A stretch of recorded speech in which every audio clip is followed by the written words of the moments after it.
As I came from darkness, and I came from negativity, and so that meant that I also used drugs and alcohol because I was so negative in the way I looked at things, and I didn't have any belief, and I lost my faith, and so I was out on the streets for 5 years here in Palmdale.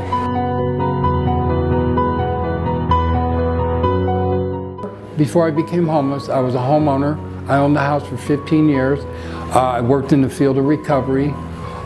We housed people. My place that I bought was literally a sober living / treatment center, and I started focusing on money, property, and prestige. And once that started happening, I lost the idea of God, and I didn't want to help anybody anymore, because self-centered, self-seeking came back. My ego and my pride came back. All the craziness came back. And that was the beginning of everything. We lost our house, my business, I closed up my business. Everything that was it. And then we hit the streets, you know.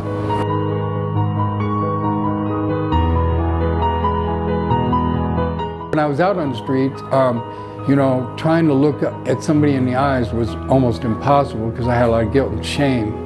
And then feeling inadequate and not having no self-confidence and low self-esteem, I just didn't feel like I fit in, you know.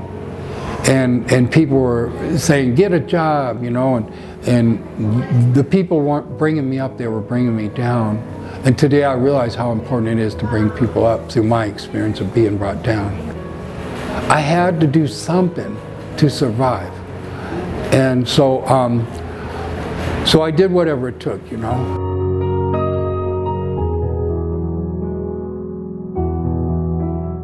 5 years of being out on the street, I got arrested. I got rescued by the Palmdale Sheriff Station, which was the beginning of my new life.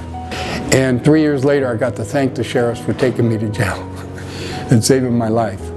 And then Saves Food Bank came in our life. Patricia came out and did a one-on-one on us out on the street. My wife and me love Saves. I've donated time here, working here in the facility. I'm coming back to fill in again. I am so successful from what God has done for me, and Saves helping us get a jump start and having a beautiful little apartment. It couldn't be any better feeling from coming from out on the streets and having a place you could call home, and to be more responsible and accountable because I have a home. I realized being out on the streets, I couldn't do much of nothing. I had nowhere to operate. And once Saves helped us with the housing thing, I had a place to operate out of. And I took advantage of it, and I made the best out of it.